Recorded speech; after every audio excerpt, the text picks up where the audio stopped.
Hello दोस्तों। आज हम रीजनिंग का पहला प्रैक्टिस सेट करने वाले हैं जिसमें कुल 20 क्वेश्चन हैं। यह प्रैक्टिस सेट आपके लिए काफ़ी उपयोगी होने वाला है, चाहे आप किसी भी गवर्नमेंट जॉब की तैयारी करते हो। अगर आपको वीडियो अच्छी लगे तो लाइक शेयर करना और चैनल पर पहली बार आए हो तो चैनल को सब्सक्राइब कर लेना, ताकि जब भी कोई नया प्रैक्टिस सेट डाला जाए तो नोटिफिकेशन के थ्रू सबसे पहले आप तक पहुँच जाए। पहला क्वेश्चन दोस्तों एनालॉजी से लिया गया है, और एनालॉजी के क्वेश्चनों में हम पहले और दूसरे के बीच में संबंध स्थापित करते हैं। पहले और दूसरे में अगर संबंध नज़र न आए तो पहले और तीसरे में देखते हैं, और फिर इसी तरह से दूसरे और चौथे में। तो इस क्वेश्चन में हम देखते हैं कि इंडिया और नई दिल्ली, ये इंडिया की नई दिल्ली जो है कैपिटल है। इसी तरह से यहाँ ऑस्ट्रिया की कैपिटल लिखी जाएगी। तो इस क्वेश्चन का हमारा राइट आंसर क्या होगा? ऑप्शन सी, ऑस्ट्रिया की राजधानी होगी वियना। नेक्स्ट क्वेश्चन, भिन्न शब्द छाटिए, विषम शब्द छाटिए, असंगत शब्द छाटिए। दिल्ली, कोलकाता, चंडीगढ़, लक्षद्वीप। तो इसका हमारा राइट आंसर होगा ऑप्शन बी, कोलकाता, क्योंकि बाकी तीनों केंद्र शासित प्रदेश हैं। क्वेश्चन नंबर 3, निम्नलिखित में से किस शब्द के अक्षर अंग्रेजी वर्णमाला के क्रम अनुसार हैं? तो आइए हम चेक करते हैं कौन सा ऑप्शन में सभी अक्षर जो है क्रम अनुसार लिखे गए हैं। ऑप्शन ए में ई जो है वो 5 नंबर पर आता है। इसके बाद एल जो है वो ये 12 नंबर पर आता है। इसके बाद फिर बी जो है 2 नंबर पर आता है। तो ये तो क्रम में नहीं हुए, इसलिए ये उत्तर नहीं होगा। अब नेक्स्ट ऑप्शन को चेक करते हैं, ऑप्शन बी कितने पर आता है? 2 नंबर पर। इसके बाद आई कितने पर आता है? 9 पर। फिर एल कितने पर आता है? 12 पर। फिर से एल कितने पर आता है? 12 पर। ओ कितने पर आता है? 15 पर। डब्लू कितने पर आता है? 23 नंबर पर। तो इस तरह से इस क्वेश्चन का राइट आंसर क्या होगा? ऑप्शन बी, क्योंकि इसके सभी लेटर क्रमानुसार लिखे गए हैं। नेक्स्ट क्वेश्चन नंबर 4, दिए गए अक्षरों से कौन सा विकल्प बनेगा? तो ये जो एजुकेशन शब्द दिया गया, इसके लेटर से निम्नलिखित में से कौन सा ऑप्शन बनेगा? ऑप्शन ए में हम देखते हैं ELBOW, ई एजुकेशन के अंदर है, लेकिन एल जो है वो एजुकेशन में कहीं नहीं है, तो ऑप्शन ए इसका उत्तर नहीं होगा। बी को चेक करते हैं।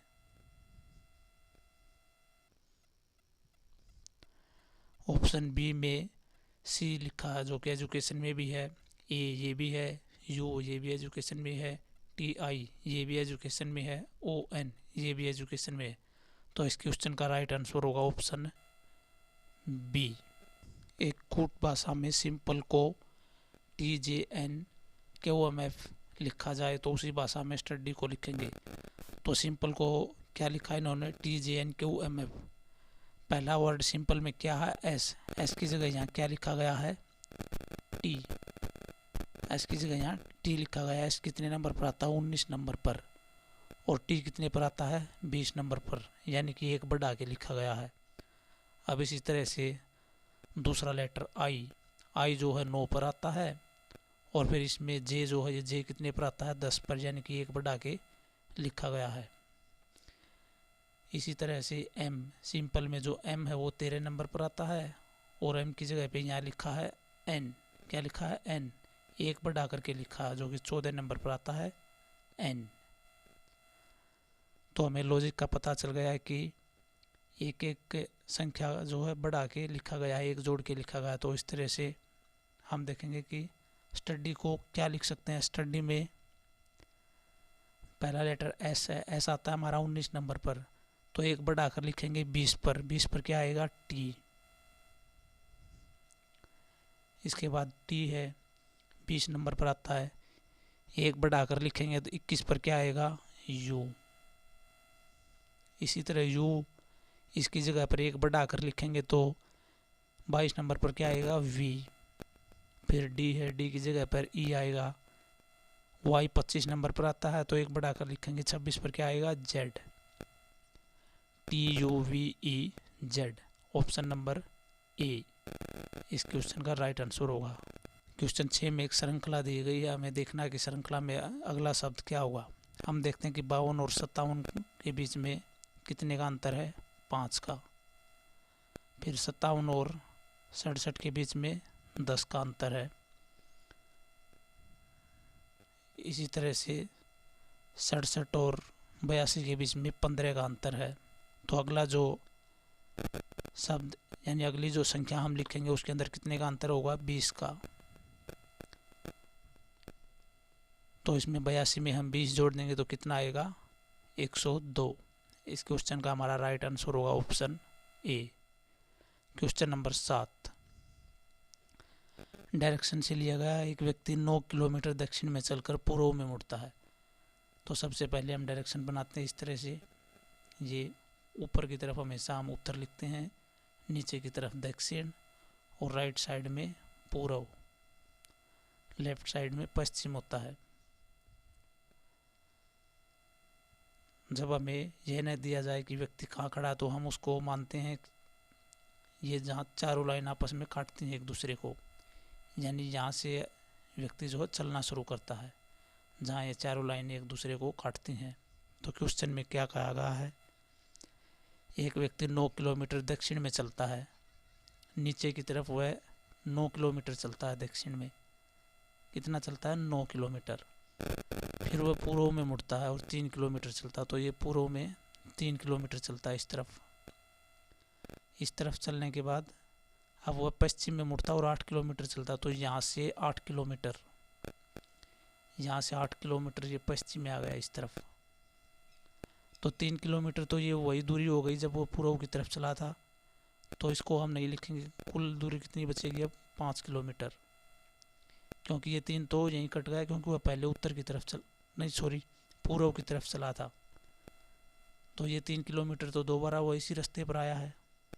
अब नई दूरी उसने कितनी तय की, 5 किलोमीटर।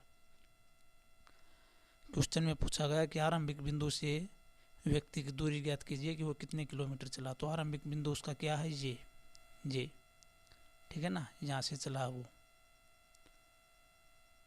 तो हमारे पास ये एक ट्रायंगल शेप बनती इस तरह से, एक त्रिभुज बनती इस तरह से। ये हमारा ए बिंदु है, ये बी, और ये जो आरंभिक बिंदु है यहाँ हम सी मान लेते हैं। तो हमारे पास इस तरह की शेप बन के आती है, ये इस तरह से एक त्रिभुज बन के आती है ये, ठीक है ना। ये हमारा सी पॉइंट है, ये बी और ये ए। हमें ये पूछा गया ए और सी के बीच की दूरी कितनी है। तो इसके लिए क्या फार्मूला होता है, इसके लिए फार्मूला होता है ए बी का स्क्वायर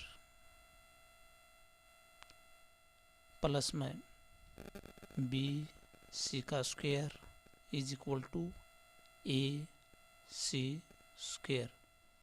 ए सी मतलब कर्ण और बी सी का मतलब होता है लंब, ए बी का मतलब होता है बेस यानी कि आधार।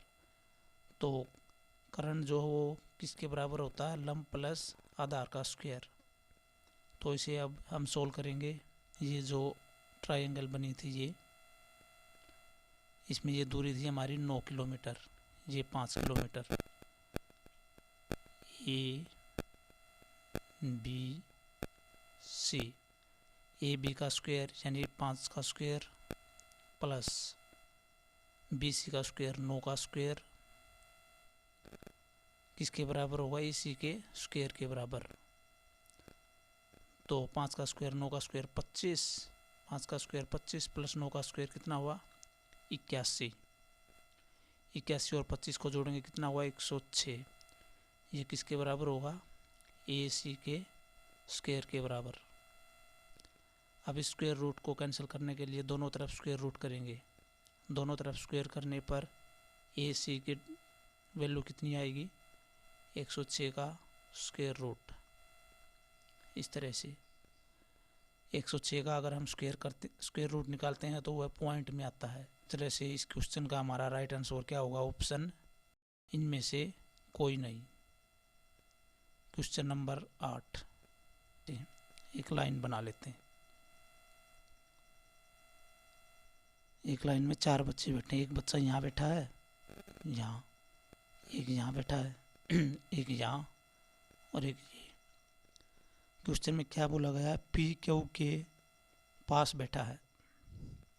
जो पी है वो क्यू के पास बैठा है, तो यहाँ हम मानते हैं क्यू और ये है हमारा पी। पी जो वो क्यू के पास बैठा है लेकिन एम के पास नहीं है, तो हम यहाँ एम नहीं रखेंगे। हम क्यों नहीं रखेंगे? क्योंकि पी जो वो एम के पास नहीं है, तो हम यहाँ मान लेते हैं ये है हमारा एम। ठीक है। अब पी जो है एम के पास नहीं बैठा है, एम एन के पास नहीं बैठा है। आगे क्वेश्चन में क्या कहा गया है कि एम जो है वो एन के पास नहीं बैठा है, तो यहाँ हम एन मान लेते हैं क्योंकि एम जो है इसके पास में बिल्कुल भी नहीं है, एम इससे काफ़ी दूर है। तो अब क्वेश्चन में क्या पूछा गया है कि एन के पास कौन बैठा है? तो एन के पास कौन बैठा है? पी। एन के पास कौन बैठा है? पी। इस क्वेश्चन का हमारा राइट आंसर होगा ऑप्शन बी। Question number 9। तो ये हमारा कितने नंबर पर आता है? 1 नंबर पर। और एफ कितने पर आता है? 6 नंबर पर। उसके बाद आई कितने पर आता है? 9 नंबर पर आता है। और उसके बाद लिखा 54। तो इनकी सभी की आपस में मल्टीप्लाई की गई है। 1 और 6 की गुना 6, 6 की गुना 9 से करेंगे तो कितना आएगा? 54 लिखा। अब इसी तरह से सोल्व करेंगे बी ई को। बी कितने पर आता है? 2 पर। उसके बाद फिर से बी कितने पर आता है? 2 पर। ई कितने पर आता है? 5 पर। आपस में मल्टीप्लाई करेंगे कितना आएगा? 20। 20 किस ऑप्शन में? ऑप्शन बी में। इस क्वेश्चन का right answer option B. Question number 10। 7:30 बजे घड़ी की सुइयों के बीच कितने डिग्री का कोण बनेगा? तो जब भी आपसे घड़ी की सुइयों के बीच में एंगल पूछा जाए तो इसके लिए एक फार्मूला होता है 60h - 11m डिवाइडेड बाई 2। ये फार्मूला होता है 60h - 11m डिवाइडेड बाई 2, यानी 2 से डिवाइड कर देंगे। यहाँ h का मतलब है आवर, घंटों से, और m का मतलब है मिनट। ठीक है। तो अब वैल्यू पुट करते हैं 60h घंटों की जगह यहाँ घंटों की सुई कितने पर है? 7 पर, तो यहाँ हम 7 लिखेंगे। माइनस 11m, m का मतलब मैंने बताया था मिनट। मिनट कितनी है? 30। इसको डिवाइड करेंगे 2 से, 2 से डिवाइड करेंगे तो यहाँ 60 और 7 की आपस में मल्टीप्लाई करेंगे कितना आएगा? 420। उसके बाद 11 और 30 की अगर मल्टीप्लाई करेंगे तो कितना आएगा? 330। तो 420 में से 330 गया, कितना बचेगा? 90। 90 को 2 से डिवाइड करें तो कितना बचेगा? 45। तो हमारा यहाँ कितने डिग्री का कोण बनेगा? 45 डिग्री का। Question number 11। 26 जनवरी 1995 को सप्ताह का कौन सा दिन होगा? तो यह क्वेश्चन सोल्व करने से पहले आपको कुछ बेसिक बातें हैं जिन्हें आपको जानना चाहिए। जैसे जनवरी फरवरी जो 12 महीने होते हैं इनका कोड होता है। उसके बाद सप्ताह के जो 7 दिन होते हैं उनका भी कोड होता है, तो वो मैं आपको एक बार बता देता हूँ। जे के लिए हम लिखते हैं, जनवरी के लिए हम लिखते हैं जे। उसके बाद फरवरी के लिए एफ, मार्च के लिए एम, अप्रैल के लिए ए, मई के लिए एम, जून के लिए जे। ठीक है। तो ये 6 महीने हो गई। 12 का स्क्वायर लिखेंगे हम सबसे पहले। 12 का स्क्वायर 144।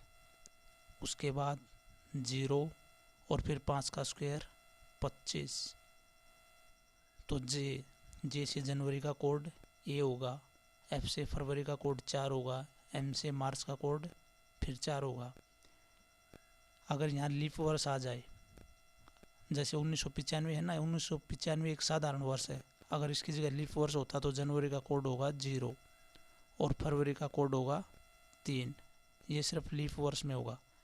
बाकी के जो महीने बचते हैं वो सेम रहेंगे, उनमें कोई भी बदलाव नहीं होगा। इसी तरह से जुलाई, अगस्त, सितंबर, अक्टूबर, नवंबर और दिसंबर। 5 का स्क्वायर लिखने के बाद फिर से एक बार 0, यहाँ लिखेंगे 6 का स्क्वायर 36, और फिर 144 में 2 जोड़ेंगे तो 146। ये होगा आपका कोड। जुलाई का कोड 0, अगस्त का कोड 3, सितंबर का कोड 6, अक्टूबर का कोड 1, नवंबर का कोड 4, दिसंबर का कोड होगा 6। ठीक है, इसी तरह से अब सप्ताह के दिनों के कोड लिखते हैं। संडे से रविवार, एम से मंडे यानी सोमवार, ट्यूसडे से मंगलवार, वेडनेसडे से बुधवार, थर्सडे से बृहस्पतिवार और फ्राइडे से शुक्रवार, सैटरडे से शनिवार। तो संडे का कोड होगा हमारा यहाँ 1। इस तरह से मंडे का 2, ट्यूसडे 3, वेडनेसडे 4, थर्सडे 5, फ्राइडे 6 और सैटरडे यानी शनिवार का कोड होगा 0। ठीक है, अब आइए क्वेश्चन को सोल्व करते हैं। तो क्वेश्चन में कहा कि 26 जनवरी 1995 को कौन सा दिन होगा। 26 को हम एज इट इज़ लिखेंगे। जनवरी का कोड बताया था मैंने आपको, तो प्लस में 1। 26 जनवरी अब 1995 है, तो 1900 का कोड सबसे पहले हम सेंचुरी लिखेंगे। 1900 का कोड क्या होगा हमारा, एक बार मैं सेंचुरी कोड भी आपको बता देता हूँ। जैसे 1600 है, 1600 4 से डिवाइड होता है तो इसका कोड होगा 6। इसके बाद 1700 है, 1700 का कोड होगा 4। 1700 का कोड होगा 4। इसके बाद 1800 का कोड होगा 2। इसी तरह से 1900 का कोड होगा 0। ठीक है, जो 4 से डिवाइड हो उसका कोड होगा 6। उसके बाद 2 माइनस हो जाएगा, फिर 2 माइनस होगा। इस तरह से 1900 का कोड होगा 0। 1900 के बाद फिर 2000 आएगा, तो 2000 4 से पूरा डिवाइड होता है, 400 से पूरा डिवाइड होता है, 400 से पूरा डिवाइड होता है, तो 2000 का कोड होगा 6। इस तरह से अब 2100 आएगा, तो उसका कोड होगा 4। 2200 का 2, 2300 का 0, 2400 का फिर से 6 हो जाएगा। ठीक है, इस तरह से अब लिखते हैं, क्वेश्चन को सोल्व करते हैं। 26 जनवरी 26 एज इट इज़ लिखेंगे। इसके बाद जनवरी का कोड मैंने आपको बताया था 1 है। ठीक है, 1900 का कोड बताया था मैंने आपको 0। 1900 का कोड 0 होगा, फिर 95 को एज इट इज़ लिखेंगे और इसको 4 से डिवाइड कर देंगे। ये फॉर्मूला होता है, 4 से डिवाइड अगर करेंगे 95 को तो भागफल कितना आएगा उसको यहाँ ऐड करके लिख देंगे। 95 को 4 से अगर डिवाइड करेंगे तो जो भागफल आएगा उसको हम यहाँ ऐड करेंगे। 4 दूनी 8, बच गया 1, आगे लिखेंगे 15 होगा, तो 4 3 12, यहाँ होगा 23। ठीक है, इतना लिखने के बाद इस पूरे को हम जो है 7 से डिवाइड करेंगे। 7 से डिवाइड करेंगे, यहाँ 4 से डिवाइड करने के बाद इस 4 की अब कोई वैल्यू नहीं है, तो इसको हम मिटो देंगे एक बार। ठीक है, अब इस 4 की यहाँ कोई वैल्यू नहीं है। इस तरह से इन सब को जो पूरा 7 से डिवाइड कर देंगे। अब ऊपर की जो संख्या इन्हें जोड़ लेंगे, 26 और 1 27, 27 और 23 50, 50 और 95 145, 145 बटे 7। 7 से अगर काटेंगे तो 7 दूनी 14, बचा कितना 5 शेष। तो ये 5 जो शेष बचा यही हमारा आंसर होगा। सप्ताह के दिनों में 5 नंबर पर कौन सा वार आता है, बृहस्पतिवार, थर्सडे।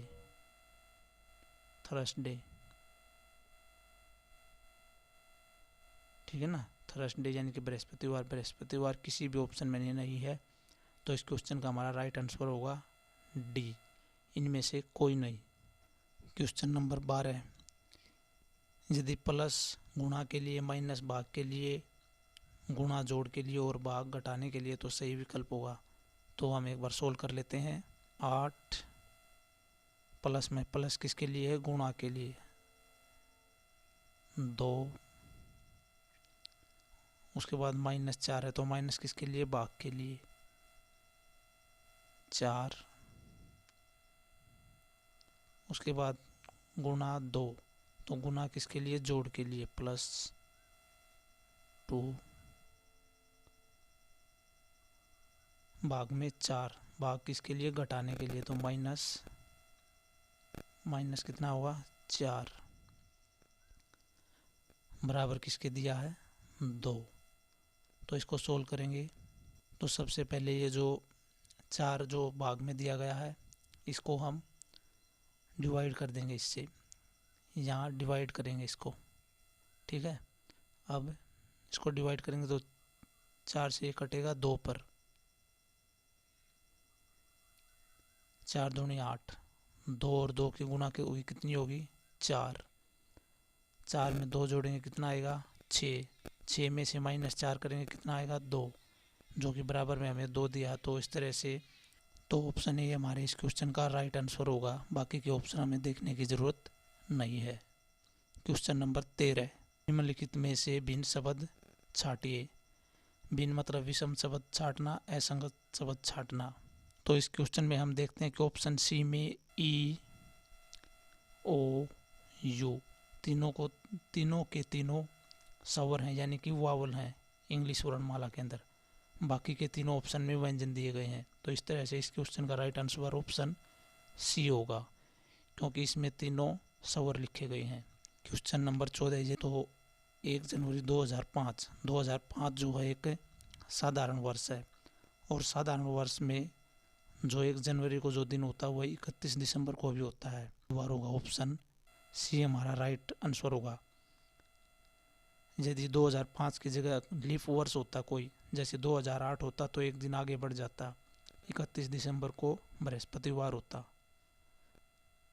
जबकि साधारण वर्ष में सेम डे रहता है। क्वेश्चन नंबर 15, सही वेन डायग्राम कौन सा होगा? तो सबसे पहले हम देश को ऐसे बना लेते हैं। तो देश के अंदर क्या आता है? राज्य, ठीक है। राज्य के अंदर क्या आते हैं? जिले। तो ये हमारा वेन डायग्राम बनेगा। इस क्वेश्चन का हमारा राइट आंसर होगा option C. Question number 16, W कितने नंबर पर आता है? 23 पर, जो कि यहाँ लिखा है। उसके बाद ए कितने पर आता है? 1 पर। वाई कितने पर आता है? 25 पर। सेम यही संख्या यहाँ पर लिखी गई है। तो इस तरह से आर कितने पर आता है? 18 पर। उसके बाद ए कितने पर? 1 पर। जे कितने पर? 10 पर। तो इस क्वेश्चन का हमारा राइट आंसर होगा ऑप्शन बी। क्वेश्चन नंबर 17 में 3 लेटर दिए गए हैं MNL, तीनों इसी क्रम में है MNL। तो पहले खालिस्तान में MN के बाद क्या आएगा? L, उसके बाद MNL, फिर यहाँ क्या आएगा? MNL, यहाँ क्या आएगा? N, MNL, M के बाद क्या आएगा? यहाँ N, MNL हो गया। L के बाद क्या आएगा? M। तो इस तरह से इस क्वेश्चन का राइट आंसर होगा ऑप्शन बी। 6 सेंटीमीटर भुजा वाले घन को 2 सेंटीमीटर भुजा वाले घनों में काटा जाता है तो कुल छोटे घन कितने होंगे? इसका क्या फार्मूला है? बड़े घनों की संख्या बटे छोटे घन। तो बड़े की भुजा कितनी है? 6 डिवाइडेड बाई 2। छोटों की संख्या कितनी? 2। तो 2 से डिवाइड करेंगे तो n की वैल्यू यहाँ कितनी आएगी? 3। फिर हम n का क्यूब कर देंगे, 3 का क्यूब इतना होगा 27। इस तरह से इस क्वेश्चन का राइट आंसर होगा option B. Question number 19, 65 plus 3, उसके बाद 190 लिखा है, 45 प्लस 5 220 लिखा है। इसी तरह 36 प्लस 6 के बाद क्या आएगा? तो देखिए इसमें क्या लॉजिक लगाया है। 65 प्लस 3 है, 65 प्लस 3 है, लेकिन इनके आपस में मल्टीप्लाई की गई है। 65 की 3 से मल्टीप्लाई करेंगे तो कितना आएगा? 3 पंजे 15, 3 से 18 और 1 19, 195। 195 से 5 माइनस करेंगे, कितना शेष बचेगा? 190। इसी तरह 45 और 5 की मल्टीप्लाई की गई और उसमें से 5 माइनस किया गया है, 220। तो इस तरह 36 और 6 की आपस में मल्टीप्लाई करें और -5 करें तो कितना आएगा? 211। Option B. क्वेश्चन नंबर 20, बीते हुए कल से 2 दिन पहले सोमवार था, तो आने वाले कल से पहले क्या होगा? यानी बीते हुए कल जो बीत गया उससे 2 दिन पहले सोमवार था, तो आने वाले कल से पहले यानी आज क्या होगा?